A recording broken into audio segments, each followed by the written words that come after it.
ತನ್ನ ಸಂಪೂರ್ಣ ಇತಿಹಾಸವನ್ನು ಹೇಳುತ್ತದೆ.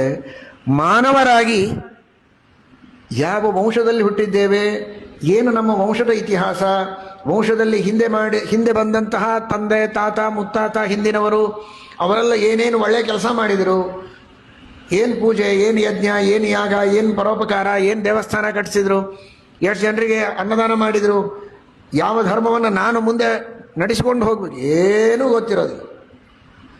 ತಂದೆ ತಾಯಿ ಇಬ್ಬರು ಗೊತ್ತಿರ್ತಾರೆ, ಇನ್ನೇನು ಗೊತ್ತಿರೋದು. ಕೆಲವರು ಶ್ರಾದ್ದಕ್ಕೆ ಅಂತ ಕುಳಿತಾಗ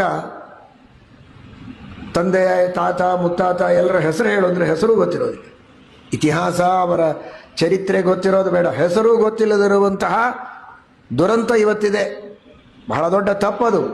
ತಾನು ಯಾರು, ತನ್ನ ವಂಶ ಏನು, ತನ್ನ ಗೋತ್ರ ಯಾವುದು, ಗೋತ್ರ ಪ್ರವರ್ತಕ ಋಷಿಗಳ ಮಹಿಮೆ ಏನು, ಅವರ ಚರಿತ್ರೆ ಏನು, ಅವರೇನು ಸಂದೇಶ ಕೊಟ್ಟಿದ್ದಾರೆ, ನಾನು ಹೇಗೆ ಬದುಕಬೇಕು, ಇದನ್ನೆಲ್ಲ ಚೆನ್ನಾಗಿ ತಿಳಿದುಕೊಳ್ಳಬೇಕು. ಇದೆಲ್ಲ ನಿಮಗೆಲ್ಲ ಇಲ್ಲಿ ಹತ್ತಿರದಲ್ಲಿದ್ದ ಕೇಳುವ, ದೂರದಲ್ಲಿದ್ದ ಕೇಳುವವರಿಗೆ ಇದು ಹೋಮ್ವರ್ಕ್ ಅಂತ ಇಟ್ಕೊಳ್ಳಿ, 1 ವರ್ಷದ್ದು.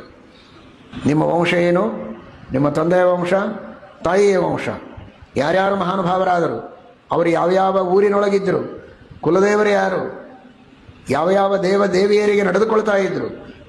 ಯಾವುದೋ ಹಳ್ಳಿಗಳಲ್ಲಿ ಇರುತ್ತೆ, ಪೂಜೆ ನಡೀತಾ ಇರೋದಿಲ್ಲ, ಏನೋ ಕಷ್ಟ, ಮದುವೆ ಆಗೋದಿಲ್ಲ, ಮಕ್ಕಳಾಗೋದಿಲ್ಲ, ಏನೇನೋ ಸಮಸ್ಯೆಗಳು. ಆವಾಗ ಜ್ಯೋತಿಷಿಗಳಿಗೆ ಹೋಗಿ ಜ್ಯೋತಿಷ್ಯ ಕೇಳ್ತಾರೆ, ನಿಮ್ಮ ಕುಲದೇವರನ್ನು ಬಿಟ್ಟದ್ದಕ್ಕೆ ಈ ಹಣೆ ಬರಹ ಅಂತಾರೆ. ಆವಾಗ ಹುಡುಕೊಂಡು ಹೋಗ್ತಾರೆ. ಯಾಕೆ?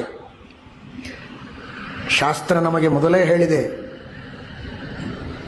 ಕುಲದೇವರು ಯಾರು, ಕುಲದೇವಿಯರು ಯಾರು, ಗುರುಗಳು ಯಾರು, ಗುರು ಪರಂಪರೆ ಏನು, ಯಾರಿಗೆಲ್ಲ ನಡೆದುಕೊಂಡು ಬಂದರು, ಇದೆಲ್ಲವನ್ನು ತಿಳಿದುಕೊಂಡು ಚೆನ್ನಾಗಿ ಅದರ ಬಗ್ಗೆ ಮಾಹಿತಿಯನ್ನು ಕಲೆಕ್ಟ್ ಮಾಡಿ ನೀವೇ ಮುದ್ರಣ ಮಾಡಿಕೊಂಡು ಬಂದು ಆ ಎಲ್ಲ ಪುಸ್ತಕಗಳನ್ನು ನಿಮ್ಮ ಹತ್ರನೇ ಇಟ್ಟುಕೊಳ್ಳಿ. ಅದನ್ನು ತೋರಿಸಿ ಮಂತ್ರಾಕ್ಷತೆಯನ್ನು ಇಟ್ಟುಕೊಳ್ಳಿ ಬರುವ ಮಂಗಳದ ಒಳಗೆ.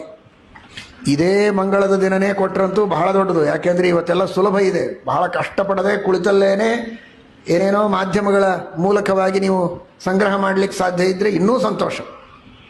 ಸ್ವಲ್ಪ ಜಾಸ್ತಿನೇ ಮಂತ್ರಾಕ್ಷತೆ ಕೊಡ್ತೇವೆ ಇದೇ ವರ್ಷ ಕೊಟ್ಟರೆ. ಚೇಷ್ಟೆಗೆ ಹೇಳ್ತಾ ಇಲ್ಲ, ಇದು ಬೇಕು, ನಿಮಗೂ ಬೇಕು, ನಿಮ್ಮ ಮಕ್ಕಳು ಮೊಮ್ಮಕ್ಕಳಿಗೂ ಬೇಕು. ನಿಮ್ಮ ವಂಶದ ಪರಿಚಯವನ್ನು ಮಾಡುವ, ಗೋತ್ರದ ಪರಿಚಯವನ್ನು ಕೊಡುವ ಪುಸ್ತಕಗಳು ನಿಮ್ಮ ಮನೆಯಲ್ಲಿರಲಿ. ಅವುಗಳನ್ನು ಓದಿಸಿರಿ.